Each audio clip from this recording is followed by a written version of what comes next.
जी viewers अस्सलाम वालेकुम, मैं हौरी और एसी मास्टर में खुशामदीद। आज हम हाज़िर हैं एक नई वीडियो के साथ। तो आज की वीडियो होने वाली है बहुत ही इंटरेस्टिंग। आज हम बात करने वाले हैं हमारे वीएफडी यानी कि वेरिएबल फ्रीक्वेंसी डिवाइस पर। तो ये मॉडल नंबर हमारे पास जो इस वक्त अवेलेबल है, ये आप देख सकते हैं कि हमारे पास CHF-100A का मॉडल नंबर है। तो ये आप देख सकते हैं 18.5 किलो वाट से 22 किलो वाट तक ये हमारा मैक्सिमम लिमिट है। और आज हम जानेंगे इसके इंटरनल और एक्सटर्नल डिटेल्स और इसके पैरामीटर्स जो सबसे इम्पॉर्टेंट है कि आप उनकी सेटिंग किस तरह कर सकते हैं और कौन सा पैरामीटर किसके लिए इस्तेमाल होता है। तो ये इसका हमारा जो है टर्मिनल पॉइंट्स हैं, यहाँ से टर्मिनल कंट्रोल कर सकते हैं। और ये हमारे पास जो है RS485 कनेक्टर है, जहाँ पे हम लैपटॉप कनेक्ट कर सकते हैं इसकी प्रोग्रामिंग के लिए, इसको कंट्रोलिंग के लिए, और PLC इसके जो है वो कंट्रोलिंग के लिए हम यहाँ से कंट्रोल जो है करते हैं। तो ये इसकी जो है हमारे लेफ़्ट साइड पे ये इनपुट है और राइट साइड पे आउटपुट है। और ये P+ और P- यहाँ पे ब्रेकिंग सिस्टम के लिए हमारे रजिस्टर्स जो लगाए जाते हैं। तो ये मोटर के पॉइंट है और ये हमारी अर्थिंग की वायर है। तो ये आप दोनों साइड पे लगा सकते हैं। तो ये आप अभी तो S1 पे और कॉमन पे जो दरमियान में हमारा पोलेट्री मीटर लगता है, स्विच लगता है। तो यहाँ से आप जो है फ्रिज की फ्रिक्वेंसी जो है वो अप डाउन कर सकते हैं। तो ये इसका प्रोग्रामिंग का बटन है। यहाँ से जितने भी प्रोग्राम है उनको हम इंसर्ट करते हैं इसके अंदर, ठीक है। उसके साथ जो है आप देख सकते हैं इसके साथ जोक का बटन है। ये मोटर की स्पीड को एडजस्ट करने के लिए होता है, कम या ज़्यादा पे हम जोक यहाँ से रिवर्स फॉरवर्ड भी कर सकते हैं। और ये अप एंड डाउन एरो हैं और साथ में ये स्टॉप और रन का बटन है। तो इसकी हम डिटेल में जाएंगे। तो उससे पहले मैं इसका डिस्प्ले के बारे में आपको मुकम्मल डिटेल दे लूँ। तो ये हमारे पास डाटा एंट्री का बटन है, तो ये शिफ्ट का है। यहाँ से प्रोग्राम ओपन करके हम जितना भी प्रोग्राम हम जो डालना चाहते हैं वो प्रोग्राम डाल के हम एंटर करेंगे। तो ये ऊपर रन कमांड है, फॉरवर्ड, रिवर्स, लोकल, रिमोट और ये ट्रिप का ऑप्शन है। यहाँ पे हम फ्रिक्वेंसी शो करवाते हैं और ये हमारा एम्पेयर का है और ये वोल्टेज का है।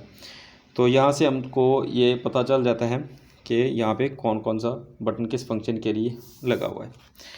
तो यहाँ पे जो जॉक का बटन लगा हुआ है उसके अंदर जो है डिस्प्ले भी आ जाता है, जॉक ऑपरेशन सिस्टम भी आ जाता है, स्विच रिवर्स फॉरवर्ड भी आ जाते हैं और साथ में क्लियर अप डाउन टर्मिनल्स की सेटिंग भी है और क्विक डिबगिंग भी है। तो इसके बाद हम पैरामीटर्स की तरफ जाते हैं। तो आज हम जान लेंगे कि इसके अंदर जो है वो कौन से पैरामीटर्स हैं।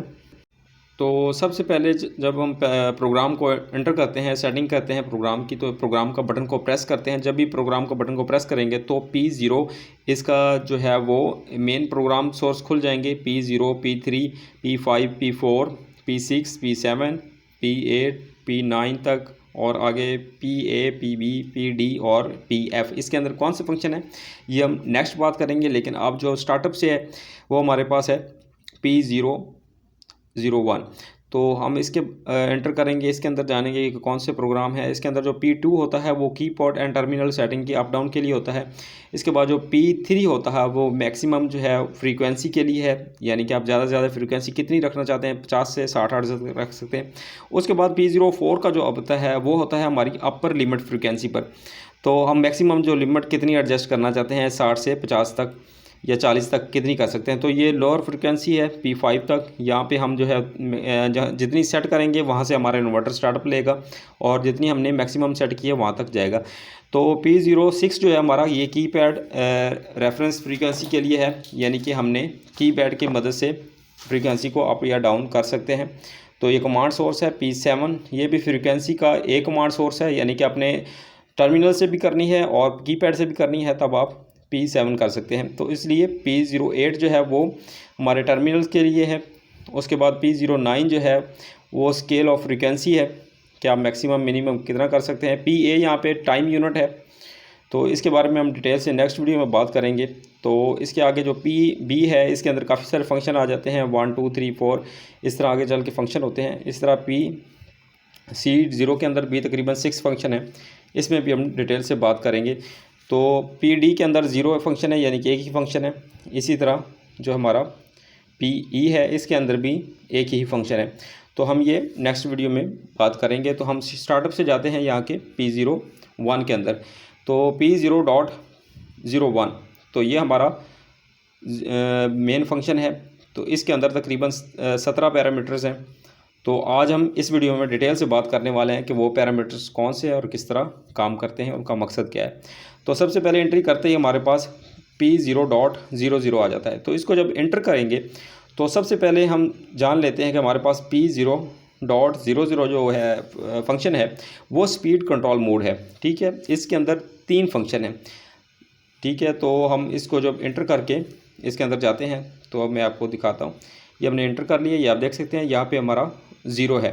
तो यहाँ पे जो 0 होता है वो बेसिकली हमारा जो मल्टीपल मोटर्स के लिए इस्तेमाल होता है, जहाँ पे हमें हाई टॉर्क एक्यूरेसी नहीं चाहिए होती, यानी कि मोटर की कमीशनिंग के लिए वहाँ पे हम जो है वो 0 सेलेक्ट कर सकते हैं। उसके बाद जो हमारा ऑप्शन होता है 1, तो 1 पे भी हमारा जो है वो यूनिवर्सल हायर परफॉर्मेंस हमें चाहिए होती है, यानी कि एक नॉर्मल पोजीशन है। इसके बाद 2 है, तो 2 का पैरामीटर्स भी इसी तरह जो है हमारा लो टॉर्क केस होता है उसके अंदर हम इस्तेमाल कर सकते हैं। जहाँ पे हाई टॉर्क नहीं चाहिए वहाँ पे हम 2 सेलेक्ट कर सकते हैं।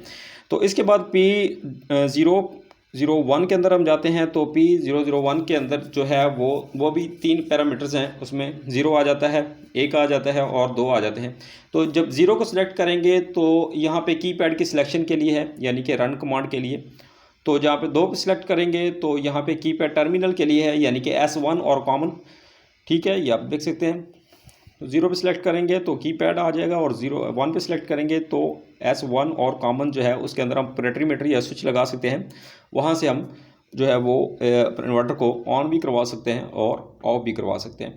तो इसी तरह जब हम अगले पैरामीटर की तरफ जाते हैं तो यानी कि 2 की तरफ, तो यहाँ पे 2 जो है वो कम्युनिकेशन के लिए होता है, यानी कि PLC एंड यानी कि जो इसका हमने साइड पे कनेक्टर देखा था उसके लिए होता है। वहाँ पे हम PLC से कंट्रोल कर सकते हैं और लैपटॉप वगैरह से या पैड से।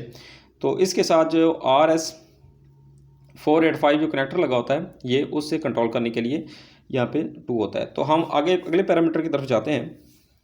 तो यहाँ पे हम एंटर करते हैं P02 के अंदर। तो यहाँ पे आप देख सकते हैं कि इसके अंदर जो है वो 3 किस्म के पैरामीटर होते हैं, यानी कि P0.02।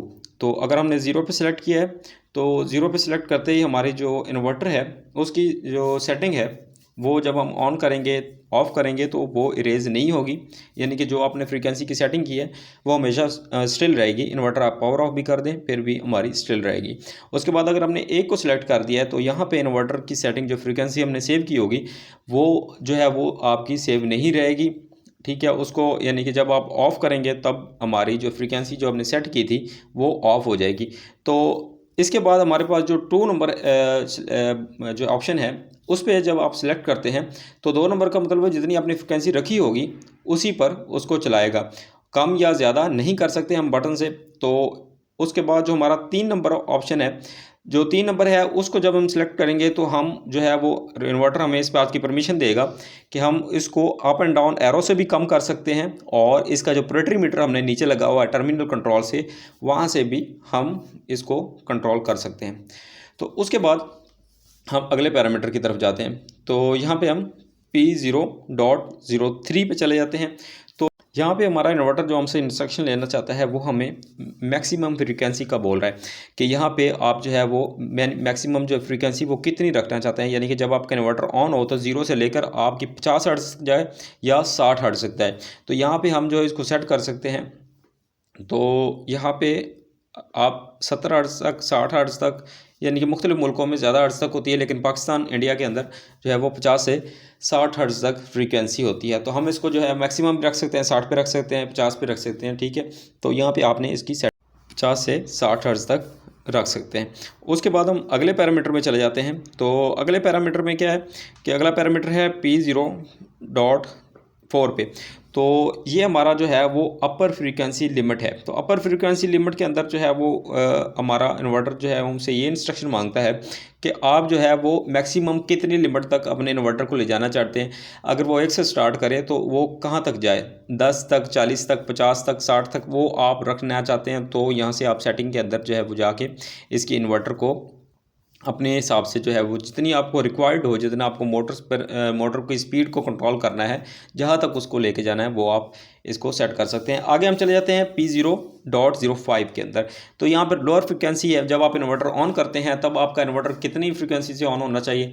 जब आप ऑन करते हैं तो आपका इन्वर्टर मिनिमम कितनी से हो, 1 से हो, 10 से हो, 20 से, यानी कि कोई भी आप जो है इसके अंदर वो सेटिंग एडजस्ट कर सकते हैं। तो यहाँ से आपके जो इन्वर्टर है वो वहाँ से ही स्टार्ट लेगा जितनी आपने लोअर फ्रीक्वेंसी इसके अंदर फीड की है।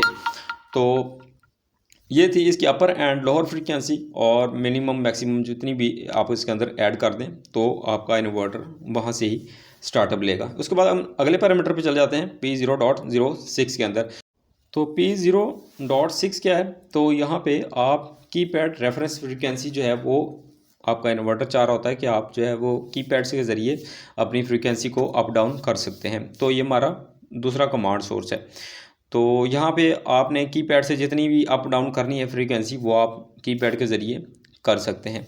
तो आगे P07 जो हमारा पैरामीटर है ये बहुत इंपॉर्टेंट है, और ये बहुत ही ज़्यादा जो है वो इस्तेमाल होने वाला, बहुत सारी इंडस्ट्रियों के अंदर इस पैरामीटर के अंदर जो है वो सबसे ज़्यादा वर्किंग होती है। तो यहाँ पे P07 के अंदर जो पहला हमारा पैरामीटर आ जाता है वो 0 का है। तो 0 से मतलब है यहाँ पे आप कीपैड से इसकी सेटिंग जो है वो कर सकते हैं। अगर 0 को सिलेक्ट करेंगे तो कीपैड सारा हमारा वर्क करेगा अप एंड डाउन फ्रीक्वेंसी का। यहाँ पे 1 सिलेक्ट करेंगे तो एनालॉग 1 और प्लस कॉमन जो है, अगर हमने प्रोट्रीमीटर किसी लगाया हुआ है पैनल के अंदर, तो आपका इन्वर्टर एक रूम के अंदर लगा हुआ है तो हम वहाँ से भी सिलेक्ट कर सकते हैं। तो ये दूसरी कमांड है। यहाँ पे P0 जो है वो 7 के अंदर, यानी कि 2 अगर सेलेक्ट करेंगे तो एनालॉग 2 जो है हमारा वो कॉमन के साथ वर्क करेगा, यानी कि एनालॉग 1 S1 जिस पे लिखा होता है और S2 जिस पे लिखा होता है वो, ये दोनों कॉमन के साथ एक ही टाइम में वर्क कर सकते हैं। कीपैड के ज़रिए हमारा ये दोनों पॉइंट एट अ टाइम काम कर सकते हैं। उसके बाद अगर आपने 3 सेलेक्ट किया है तो HDI के लिए, 4 PLC के लिए, हमारा 5 जो है वो मल्टी थ्रेड स्पीड के लिए। ये आपने अक्सर जो हमारी होती हैं लिफ्ट होती है या एलिवेटर होते हैं उनके अंदर ये इस्तेमाल किया जाता है। तो इसमें होता क्या है कि आपका जो इन्वर्टर है वो पहले कम स्पीड में जाता है, कम फ्रीक्वेंसी में जाता है, यानी कि 1-2 से शुरू करता है, और जब सेंटर में जाता है दरमियान में तो ये अपनी पूरी पीक ले लेता है और फिर आहिस्ता आहिस्ता डाउन हो जाता है। तो ये हमारी लिफ्ट के लिए इस्तेमाल होता है। तो यहाँ पे हमारा 6 नंबर जो है पैरामीटर, ये आप PID कंट्रोल कर सकते हैं इसके अंदर। ये PID कंट्रोल क्या होता है ये हम नेक्स्ट वीडियो में बात करेंगे।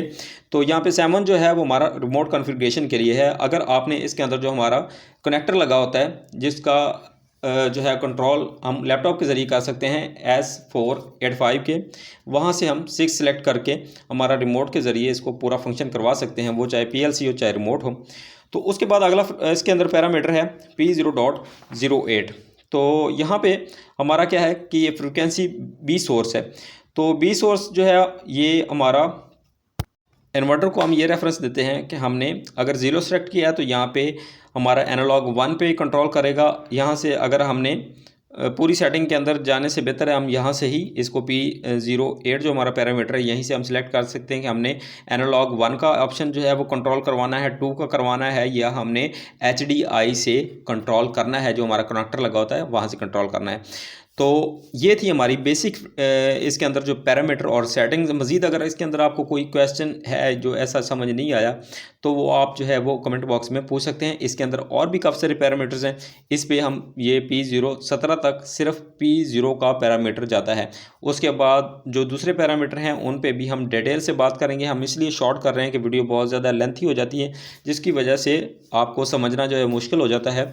तो हम एक एक पैरामीटर को डिटेल से इसलिए डिस्कस करते हैं ताकि आपको समझ आ जाए। अगर मज़ीद आपको समझ नहीं आ रहा तो आप कमेंट बॉक्स में पूछ सकते हैं क्वेश्चन, तो हम जो है वो डिटेल के साथ आपको जो है वो गाइड करेंगे। तो उम्मीद करता हूँ कि आपको वीडियो पसंद आएगी। हमारे चैनल को सब्सक्राइब कीजिएगा, लाइक कीजिए और शेयर कीजिएगा, और दुआ में याद रखिएगा। अल्लाह हाफिज़।